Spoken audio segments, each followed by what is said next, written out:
Ito naman tayo sa part 5 kasi sa skin ng tao. So dito sa skin ng tao, pwede kang kumuha ng reference kung ano po yung gusto mong kulay ng skin. May reference tayo, no? So dito, quick selection muna tayo. Make sure na gamit tayo ng quick selection tool. Naka-highlights po yung layer po na sineselect po natin. Kasi pag hindi po siya naka-highlights, dito po siya, dito ka nagsiselect, wala. Hindi siya, not unless lang kung naka-sample o layers ka. Pero mahirap yan kasi baka ma-select mo rin yung mga content. So dito naka-highlight siya, hindi ma-specify mo yung selection mo. Okay, again. O yan. So yung part.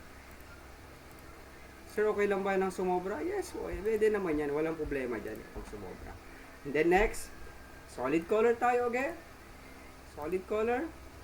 And then, dito po tayo magko-color picker. Yan, yung typical niya. So dito, dark siya. Dark. So dito sa akin, hahanapin ko yung normal na part. Yan. Kasi nga, sa part ng skin po, meron tayong light part. Yan yan, light part yan. Pwede yung dark part. Meron din yung middle niya. Middle. Yeah. So, siguro pwede kasi light part gusto kong maano dito, ma-adapt yung kulay.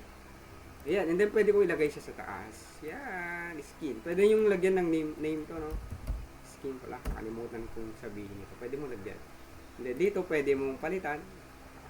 Again, dito maghahanap ko uli ng skin na ano. Ayan, overlay, check ulit natin, linear dodge, screen, ano ba? Circle color, linear burn. Oh, masyadong sunog naman. So, depende rin kasi pwede mo rin kasing pwede rin po itong multiply, oh. Yun, pwede mong i-adjust yan. Yan. Dito pwede ka na mag-adjust kung anong gusto mo. So, pag mas gusto mo pang maputi, yun, pwede po na i-adjust. Ditong part kaya. Masyado no. Ditong part talaga yun. Yan. So, pwede mo i-adjust yan. Mapuputi pa ng puputi. Yan. Pink. Ayan. Oh, di ba? Pwede mo i-adjust yan. Depende na nga lang yan kung ano yung gusto mong adjustment. Ngayon, sa part na ito, may mga part na hindi dapat damay. Tama? So, ganun din. Diyan napapasok yung tinatawag nila na brush sa masking. So, i-conceal po natin yung part na ano. So, dito tayo. Naka-normal brush tayo. Wag muna 100%. Soap round brush. Right click, soap round brush. And then black kasi conceal. Ayan. Ayan. Pwede natin i-hide yan. Kasi yung adjustment natin ay, yun o, sobra. Sumobra ka. So, reveal. Punta ka ng reveal. Then, X ulit, hide. Kasi yung adjustment mo, para lang sa skin. Hindi naman siya para sa lips. Yan. So, ganun pala yung diskarte doon. Pag may adjustment tayo, ganun ulit, bawasan mo yung opacity dito kung masyadong madiin. Or dito, double click natin, and then yung adjustment natin dun sa blending option. Yun o, pwede nating laruin yun. Pag nag-edit tayo, be observant. Check mo rin kung okay na siya or hindi. Yan. Okay? So, kung okay na siya, satisfied ka na dito, next na step na pwede nating gawin po dyan ay okay na adjustment mo, nakulayan mo na. Ang next na gagawin ko dyan ay i-stamp ko. Pag sinabi nating i-stamp, pipicturan ko sila. Ayan. So, paano yun, sir? Paano mo siya pipicturan? So, select all ko muna hanggang pinaka-dulo na yan. And then, Control, Shift, Alt, E. Ayan.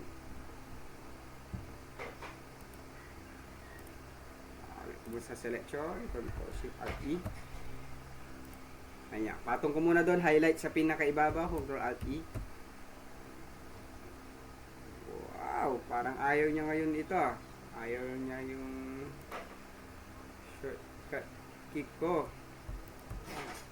Hindi ko alam, guys. Control, Shift, Alt, E. Stamp. Ayaw niya mag-picture. So, may bug po yung ko po. May bug. Ayaw niyang mag-stamp. Ayaw niyang mapicturean. May bug po itong sa akin kasi ayaw niya mag-stamp. Pag kailangan mag-stamp. Parang pipicturean mo siya, pipicturean mo yung subject. Pero sa akin parang ayaw niya.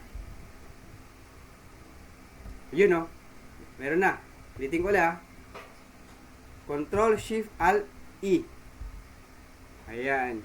So, napicturean na siya. So, ito na po siya ngayon. Ito ngayon, i-group ko ngayon, group. Ito na po siya ngayon. Ito yung pinicturean ko. Ah, di ba? So, pinicturean mo siya, inadapt niya yung kung ano yung nakikita niya sa lahat, parang nilinisan niya. Ngayon, itong part na to, lilinisan ko na lang. Delete. Yan, di-delete ko na lang po yung mga pixel dyan hindi kailangan. Or pwede rin din ito, para mabilis. Ando ko. Select mo dyan, galing dyan. Punta dyan. Then, invert selection. So, invert, Ctrl-Shift-I, and then delete. Ayan. Then, balik ko ulit, Ctrl-Shift-I. Next na gagawin ko sa kanya is, punta tayo ng, isa-center ko muna para maganda tignan. Control dito to select, Control-A, to select and then align. Vertical align, horizontal align. Control dito to select. Hold control, select mo po yung subject mo. Punta tayo ng edit. And then, punta tayo ng stroke. Lalagyan natin ng stroke yan ngayon. Sa from center, white. Nagdagan ko sa siguro, okay. Siguro mga 20. Try natin. Ayan. Parang kulang pa. Undo ko muna. Edit. Stroke. Mga 50 pixel. Then okay. Ayan. So okay na siya. Control dito deselect. Yun o. Wait lang. May sumama dito guys. Parang na-brush ko siya.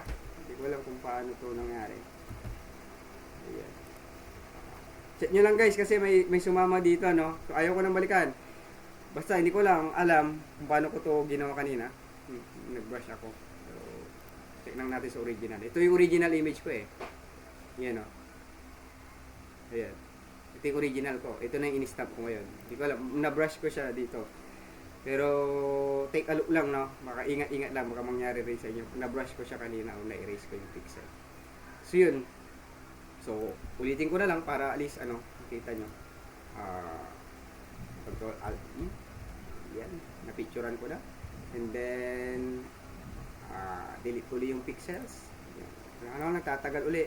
Yung lang, tatagal uli. Yung Control Shift I, then delete. Na, Control Shift I to invert, and then delete. Control Shift I, delete. And then, balik ko sa dati, Control Shift I to invert. Yan, and then, punta tayo ng edit, stroke, and then pixels, 50 pixels, white. So, yeah, ito na siya ngayon. Control dito select, ito na siya ngayon. Then, pwede na natin siyang i-scale. Or, pwede natin i-adjust yung canvas, crop. Ayan. Ayan. So, hindi ko na po itinuloy ito na kulayan. Pero, dapat nga, makukulayan nyo po siya dapat. Ayan. Nilagay nyo po yung name nyo. And then, ayan. So, ito po yung part 5.